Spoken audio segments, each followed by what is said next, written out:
Students, in last class we have discussed about emulsions. In this class we will discuss about suspensions. Suspensions and emulsions both falls under biphasic liquid dosage forms.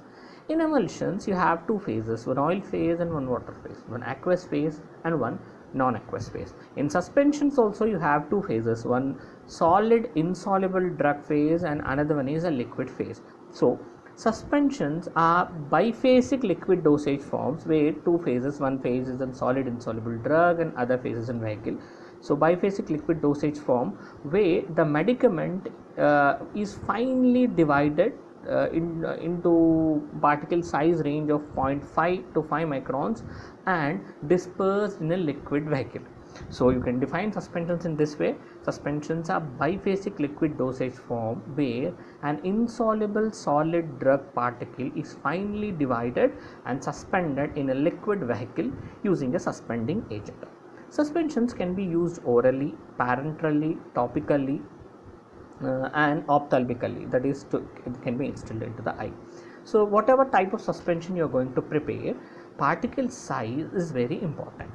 In suspensions, the solid insoluble drug particles are considered as a dispersed phase and the liquid vehicle in which these solid particles are suspended is termed as a continuous phase. So in suspensions, if you are going to prepare in suspension for an external application, that is to be applied on the skin, then the particle size should be such that it should avoid gritty feeling on the skin. Next, particle size should be small such that it should increase the rate of dissolution, and particle size should be small such that it should aid in penetration of a solid medicament into the skin. So if your suspension is prepared for the external application to be applied on the skin, like it may be a calamine lotion or something else like that, then it should be free from gritty particles to avoid the irritation on the skin. It should enhance the rate of dissolution, and it should enhance the permeation ability or penetration ability of solid medicament into the skin. Then if your suspension is meant for parenteral administration to be instilled into your veins or any other parenteral route, then particle size should be such that it should pass through hypodermic needle. If not, these insoluble solid drug particles get stuck in the needle, so it will create further problem. If your suspension is intended to be instilled into the eye, then it should be free from gritty particles, and it should avoid irritation, pain and discomfort. So if you are using the suspension in the eye and it's causing irritation, pain and discomfort, then it's not suitable. So depending on type of formulation you are preparing in the suspension, the ideal characteristics of the suspension should be carefully considered and monitored. So what are the good qualities of suspension? So coming to good qualities of suspension should be easily pourable from the container. Suspension should be chemically inert. Suspension shouldn't form a thick cake. It means that solid insoluble drug particles shouldn't settle down and form a thick cake. This should not happen. Ideally, it's not possible. In some cases, if we will learn this when we prepare formulation of suspensions. Ideally, it's possible only when you prepare reconstitutable suspension or dry syrup. If not, there is sedimentation, but we have redispersibility issues, and we can prepare the emulsion suspension in such a way that this cake redisperses easily. But ideally, it shouldn't form a thick and dense cake. Next, it should be free from larger particles, and at last suspension should settle slowly, because as we know, definitely it's going to settle in it is going to form a cake. Either it can be a thick cake or thin cake, so it should settle slowly. So in order to make its settlement slowly, in order to reduce the movement of these insoluble solid drug particles, basically what we will do, we will enhance the viscosity. So, and it should be readily redispersible. If you are going to increase the viscosity in order to decrease the rate of sedimentation, it's going to affect the redispersibility. So it should have very good redispersibility. On gentle shaking, your suspension should redisperse uniformly. In the same way, your suspension should settle slowly. Then your suspension should be easily pourable, and your suspension should be chemically inert, and your suspension shouldn't form a thick dense cake, and your suspension shouldn't have larger particles. So these are the ideal qualities or good qualities of a suspension. So next, classification of suspension. There are 4 types of suspensions. Oral suspensions, depending on use, oral suspensions, parenteral suspensions, ophthalmic suspensions, and suspensions for external use, like we discussed in the starting of this class. So oral suspensions are meant for oral use. So basically, to mask the bitter taste, if the suspension is intended to be used orally, then we will add flavoring agents and we will add sweetening agents. For example, chloramphenicol. If you want to make a suspension of chloramphenicol, it's prepared as in chloramphenicol palmitate. So basically, what we do, we will enhance the palatability. Palatability means it's an ability to eat. We will add certain flavoring agents, sweetening agents, will mask the bitter taste, and will make that the formulation easy to eat or easy to be taken orally, in order to mask that nauseous feeling and all other kind of things. So this is called as palatability. So we will impart palatability by adding flavoring agents, by adding different sweetening agents to the suspensions to be used orally. In oral suspensions, nowadays dry powders are prepared, which is also called as reconstitutable suspensions. Basically, they are marketed as a dry powder. They contain all the ingredients. Say it can be a thickening agent, it may be a sweetening agent, it may be a flavoring agent, it may be a chemical stabilizer, and your active drug, and everything is being added except the liquid vehicle. Why we use this? This is a novel type of suspension, basically, because when we avoid this liquid vehicle, then the chance of sedimentation will be less. I mean, it's zero, because no liquid vehicle, the particles are not at all suspended, so sedimentation is being neglected. So what's happening? The stability of suspension is increasing. Basically, in market, antibiotics are available in a formulation of dry powders, or you can call it as a reconstitutable suspension. The ideal future, or the ideal character, or the advantage of this kind of suspension is you can overcome the problems of sedimentation. You overcome the problems of formation of thick cake. You can overcome the problem of settling down of the particles. So this is the one of the method, and this is about the oral suspensions. And coming to disadvantages of these oral suspensions, shaking before use is one of the issue related with the suspensions. Then storage is a major issue. If you don't store the suspensions properly, then there is a chance of crystal growth mechanism, and inaccuracy in dose when compared with the solutions, and when compared with syrups. Inaccuracy in dose is one of the major disadvantage which we see in oral suspensions. Then you have suspensions meant for parenteral use, parenteral suspensions. If your suspension was meant to be given through parenteral route, then it comes under parenteral suspensions.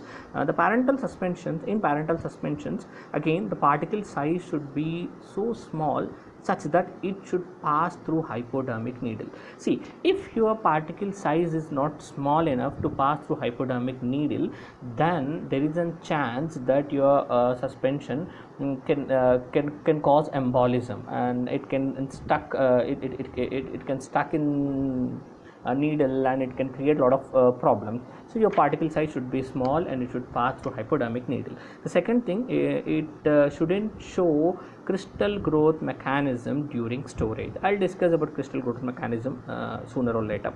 Then suspension should be sterile and free from pyrogens.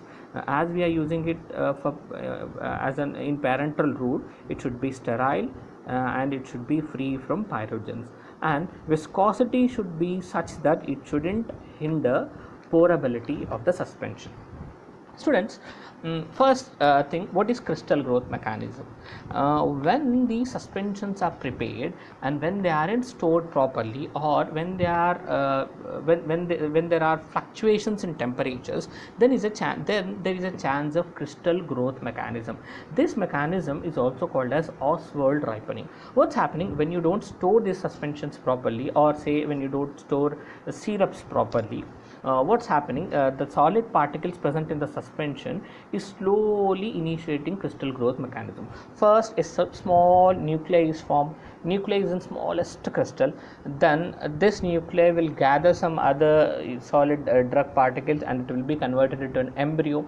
This embryo is converted into an seed crystal. Then this seed crystal initiates complete crystallization. So crystallization is one of the stability problem, and it can damage the shelf life of a suspension. So in order to avoid the crystallization or crystal growth mechanism, you need to store these suspensions in light resistant containers, and you should store them away from heat and cool and dry places. So storage conditions is very important in preparation, very important. Then you have pyrogen test, and you have sterility. See, as your parenterals are meant for, as these parenterals are meant for parenteral application, you are giving it directly into the bloodstream, you are giving it directly into the body. So they should be sterile, they should be free from any kind of microorganism, and they should be free from pyrogens. What are pyrogens? Pyrogens are bacterial endotoxins which can elevate the body temperature.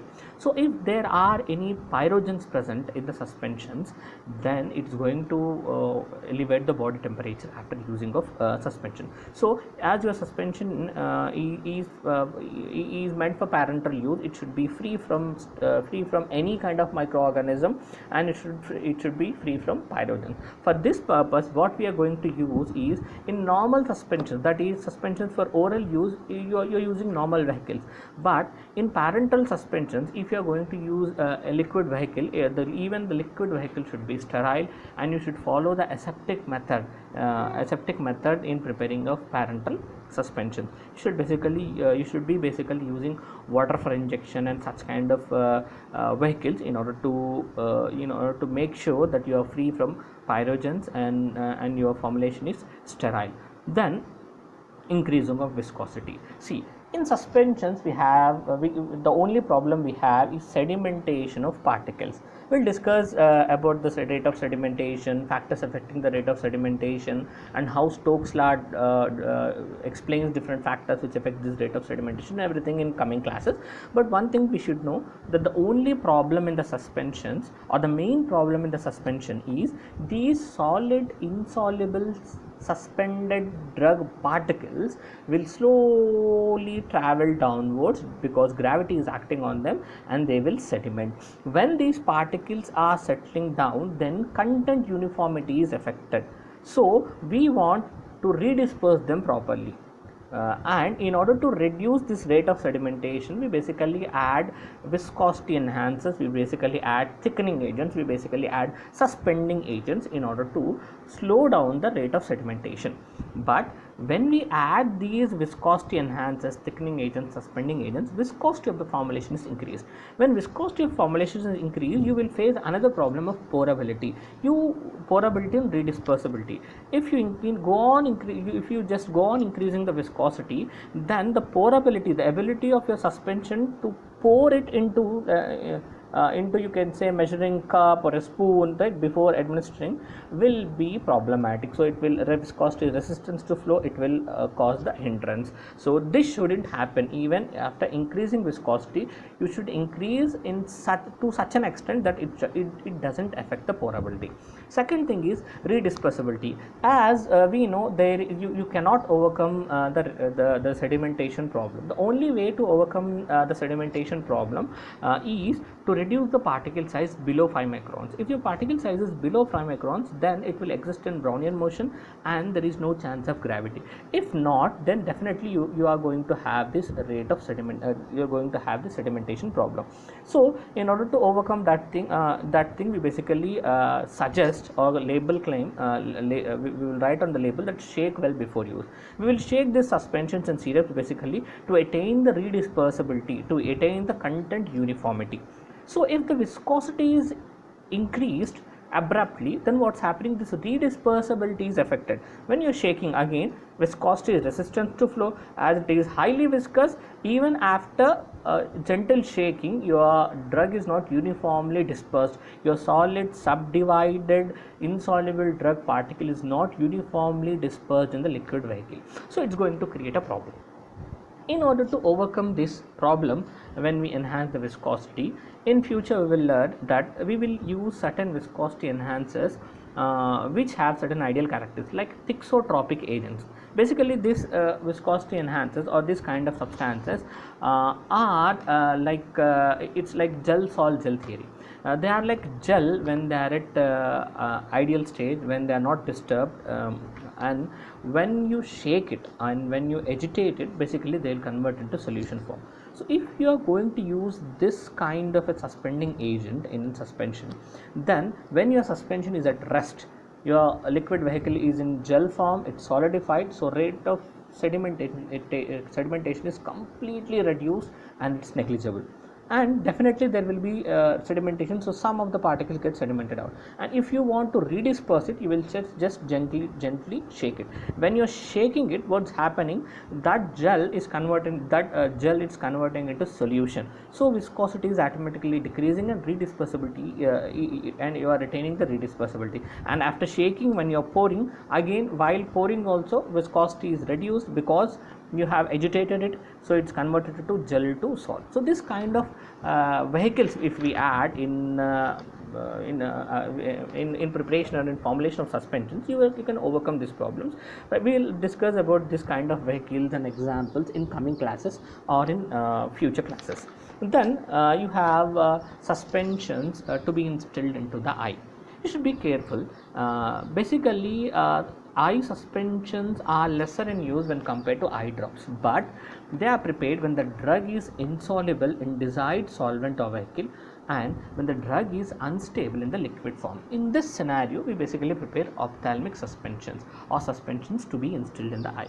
If a suspension is supposed to be instilled in the eye, then it should be sterilized and free from pyrogens again, and next it should be isotonic to the lacrimal secretions.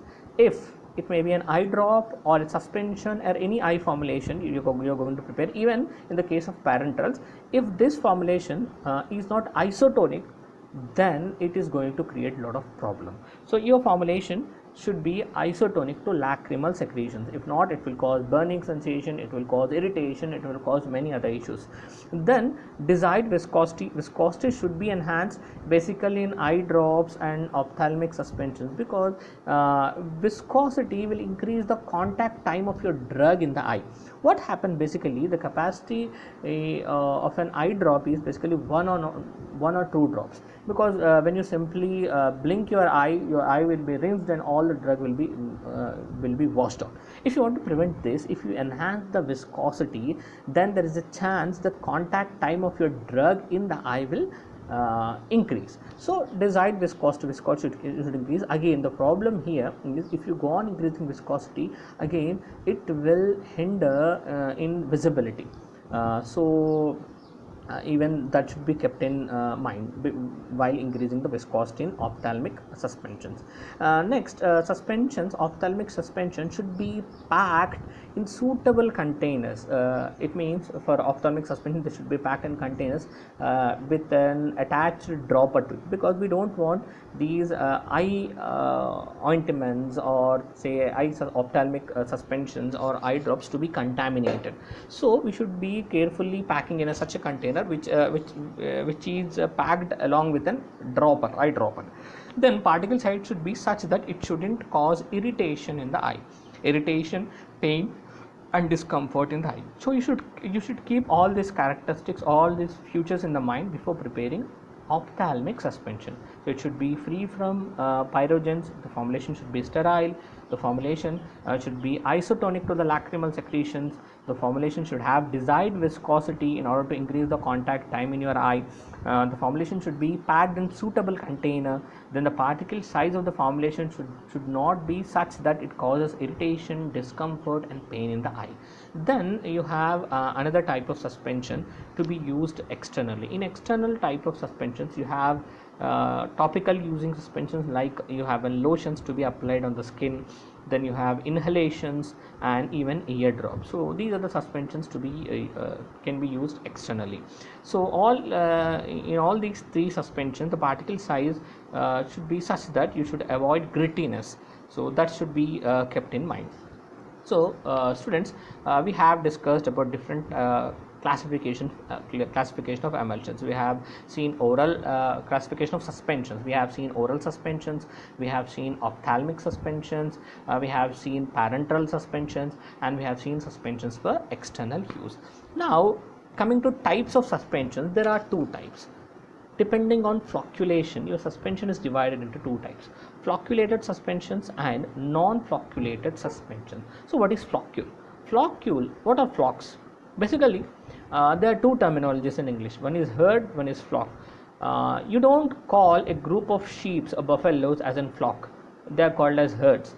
And the group of birds is called as flocks, because flock or floccule is a loose aggregate network like structure, a group of flamingos sitting together, or a group of pigeons sitting together. If you just simply agitate it or just simply try to disturb them, they will redisperse. So this is the nature of the floccule. So floccules are the group of insoluble drug particles or loose aggregate of these particles and network like structures which can be easily redispersible. But whereas herds are not like that. We will see basically while traveling on the road, if we come across or if we encounter a herd of animals, it's not easy to redisperse them. It will take a lot of struggle. You need to horn properly regularly, and the person who is behind them should walk with the stick, and you have a lot of problems. So in the same way, in suspensions, you don't need herd of particles, you need flocks of the particles in order to redisperse them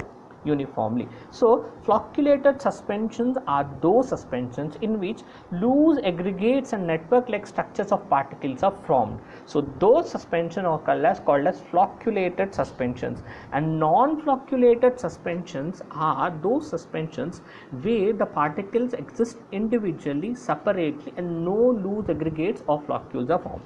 Basically, flocculated suspensions are prepared in order to avoid this formation of thick cake and in order to impart good redispersibility. So there are a lot of differences between flocculated and deflocculated suspensions. Flocculated suspensions, particles form the loose aggregate network like structures. In non-flocculated suspensions, particles exist as separate individual particles and they don't form in any aggregate. In flocculated suspensions, rate of sedimentation is high, and in non-flocculated suspensions, rate of sedimentation is slow, because in flocculated suspensions, because loose aggregate is forming, so ultimately the particle size, average particle size is increasing, so gravity is increasing, the particles is sedimented faster, rate of sedimentation is faster in flocculated suspensions. Whereas in non-flocculated suspensions, particle exists as a separate entity, so comparatively with floccules, the particle size is small, so rate of sedimentation is slow. Then you have rapid sedimentation in flocculated suspensions and slow sedimentation in non-flocculated suspensions. Then flocculated suspensions are easily redispersible, as we discussed earlier. So you have loose aggregates, so gentle shaking is enough to redisperse flocculated suspensions, whereas non-flocculated suspensions cannot be easily redispersible. So there is a difficulty in dispersibility of a non-flocculated suspension. Then in flocculated suspensions, the cake form is loosely packed and hard cake is not formed in flocculated suspensions, whereas in non-flocculated suspension, tightly packed and hard cake is formed. Now you students, you decide which is best, flocculated suspension or non-flocculated suspension. If we don't have knowledge about redispersibility and formation of a dense cake, then we'll say non-flocculated suspension is ideal because particles are like separate entities and it's forming and it is sedimenting slowly. But in non-flocculated suspensions, even though it's sedimenting slowly, rate of sedimentation is slow, redispersibility is going to be a problem. It's not easily redispersed and the hard cake is formed. Once the hard cake is formed, it's highly impossible to redisperse the suspension with gentle shaking. But in the case of flocculated suspensions, even though the rate of sedimentation is high, redispersibility is easy. With gentle shaking you are able to redisperse it properly, and you are getting uniform formulation. And the second thing, loose cake is being formed, so after gentle shaking it's easily redispersing. Next, supernatant liquid is clear in flocculated suspensions and supernatant liquid is not clear in non-flocculated suspension. Next, last you have two differences. Basically floccules stick on the sides of the bottle in flocculated suspensions, and in non-flocculated suspensions they doesn't stick on the sides of the bottle. That's the reason why non-flocculated suspensions are pleasing in appearance and flocculated suspensions are not pleasing in appearance. So these are basic differences of flocculated and non-flocculated suspensions. So students, in this class we have seen what is suspension, then different types of suspensions, then classification of suspensions and differences between suspension, flocculated and non-flocculated suspensions. We have even seen the ideal characteristics of suspensions and desired characteristics for different types of suspensions. In coming classes we will see formulation methods and manufacturing methods of suspensions. Then we will see stability studies of the suspensions.